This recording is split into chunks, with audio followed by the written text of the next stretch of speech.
नमस्कार दोस्तों। जब भी आप इंडियन फिलॉसफी देखते हैं, जब भी आप भारतीय दर्शन के बारे में चर्चा करते हैं, तो वहाँ पर कुछ सेक्शंस ऐसे आते हैं जिनके बारे में पढ़ना अनिवार्य है या वहाँ पढ़ना कंपलसरी है। जैसे कि वेद हैं, उपनिषद है, या जिसे वेदांत हम कहते हैं। तो क्यों ना मैंने सोचा कि कम से कम टाइम में अगर वेदांत की व्याख्या की जाए, सबसे कम समय में वेदांत की व्याख्या की जाए, जिसके अंदर हम कहें कि पूर्ण वेदांत ये हो गया या फिर वेदांत के बारे में पूरी व्याख्या हो गई, तो कोशिश करते हैं हम कि 10 मिनट के अंदर पूरे वेदांत को हम जानें या वेदांत का हम अध्ययन करें। अगर हम देखते हैं तो वेदों के अंदर 4 तरह के भाग माने जाते हैं। वेदों के 4 सेक्शंस किए गए हैं। सबसे पहला जो सेक्शन है उसके अंदर मंत्रों की चर्चा की गई है, मंत्रों की व्याख्या की गई है। दूसरा जो सेक्शन आता है उसे ब्राह्मण कहते हैं, ब्राह्मण ग्रंथ कहते हैं। तीसरा जो भाग आता है उसे आरण्यक कहते हैं और चौथे भाग को उपनिषद कहा गया है।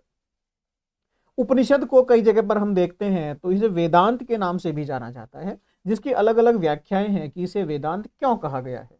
लेकिन अगर मैं उपनिषदों का अध्ययन करता हूं और उपनिषदों के माध्यम से बताता हूं, तो वहां पर वेदांत का ये मतलब निकाला जाता है कि इन ग्रंथों के अंदर, उपनिषद ग्रंथों के अंदर वेदों के अंतिम सत्य, वेदों के अंतिम सत्य की बात की गई है, या वेदों के अंतिम सत्य का अध्ययन किया गया है, या वेदों के अंतिम सत्य के बारे में चर्चा की गई है, या वेदों के अंतिम सत्य को हम कैसे प्राप्त कर सकते हैं, जिसे हमने ब्रह्म कहा है, उसकी बात की गई है। इसलिए इसका नाम वेदांत रखा गया है कि वो भाग, वेदों का वो भाग जो वेदों के अंतिम सत्य की चर्चा करेगा, जो ब्रह्म की चर्चा करेगा, उसे हमने वेदांत कहा है।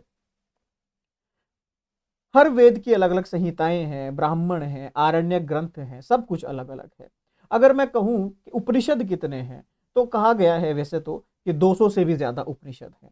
कुछ लोगों ने कहा कि 108 उपनिषद भी हैं। लेकिन अगर प्रमुख रूप से देखा जाए तो 12 उपनिषदों को प्रमुख माना गया है।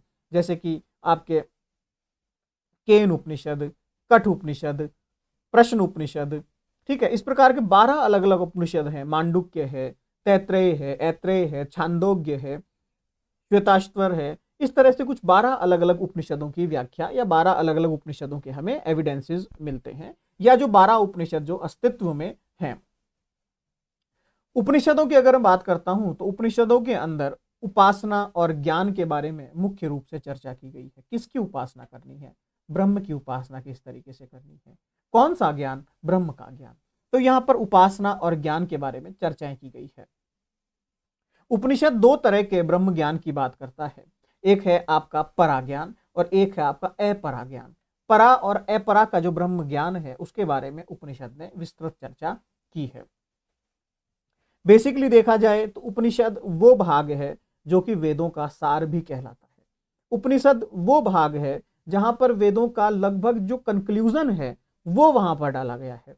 इसको आप इस तरीके से समझ सकते हैं कि आपने एक नॉवल, आपने एक खरीदी, एक किताब आपने खरीदी कहानियों की, जिसके 4 अलग अलग भाग हैं।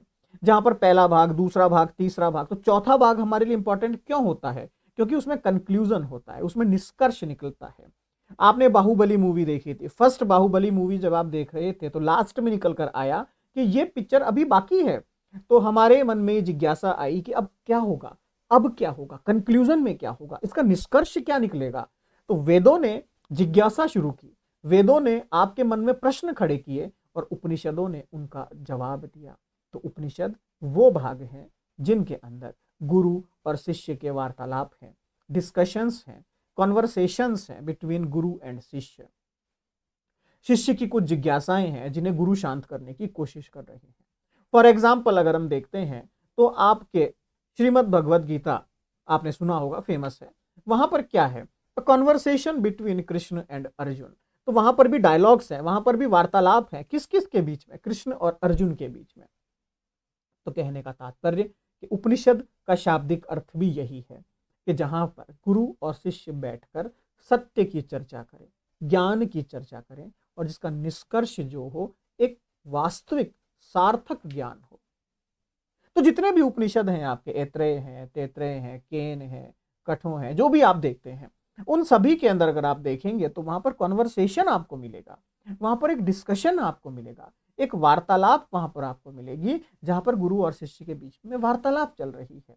क्या वार्तालाप चल रही है कि ब्रह्म क्या है, ज्ञान क्या है, जीवन क्या है, मृत्यु क्या है, आत्मा क्या है, सुख क्या है, दुख क्या है। आप सोचेंगे कि यह प्रश्न के जवाब तो हमें वेदों में भी मिल जाएंगे, फिर समस्या कहां है, हमें उपनिषद की जरूरत ही क्यों पड़ती है। वेद एक यूनिवर्सल नॉलेज देने की कोशिश करते हैं। वेद के ऊपर आप ये नहीं कह सकते हैं कि ये गलत लिखा हुआ है या ये क्यों लिखा हुआ है, यहां पर क्यों लिखा हुआ है, नहीं। वेदों के ऊपर आप प्रश्न नहीं खड़ा करेंगे। वेद जो है एक कंप्लीट बुक है, पूर्ण पुस्तक की संज्ञा उन्हें दी जाती है। उपनिषद वो किताबें हैं जो कि हमने अपने जीवन में प्रैक्टिकल करने के बाद, वेदों के ज्ञान को अपने जीवन में उतारने के बाद, फिर जो हमने अपना अनुभव लिखा है, फिर जो गुरु और शिष्य का अनुभव लिखा गया है, वो उपनिषद कहलाते हैं। तो यहां पर गुरु और शिष्य का अनुभव है, गुरु और शिष्य की वार्ता है, इसलिए इनका नाम उपनिषद रखा गया। और वेदांत इसलिए रखा गया क्योंकि ये वेदों के अंतिम सत्य की चर्चा करते हैं, वेदों के अंतिम वास्तविक सत्य की चर्चा करते हैं। कुछ जगह पर हम ये भी देखते हैं कि वेद की जो श्रेणी है, वेद की जो एक एक कैटेगरी है, मतलब एक सीक्वेंस चल रहा है, वेद आते हैं, ठीक है, उसके बाद हम देखते हैं कि आपके ब्राह्मण ग्रंथ आते हैं, फिर आरण्यक ग्रंथ आते हैं, फिर वेदांत आते हैं या उपनिषद आते हैं। तो ये इस सीरीज की सबसे फोर्थ, सबसे लास्ट सेक्शन है, सबसे अंतिम सेक्शन है, इसलिए भी इसे वेदांत कहा जाता है। बट रियलिटी दोनों ही सही है, और रियलिटी में देखा जाए तो इन्होंने वेद के अंतिम सत्य की चर्चा की, इसलिए इन्हें वेदांत की श्रेणी में रखा गया है। तो फ्रेंड्स, ये वेदांत के बारे में छोटा सा एक चर्चा, कोशिश करेंगे हम ऐसे छोटे छोटे और वीडियोस आपके लाते रहे। तब तक के लिए धन्यवाद।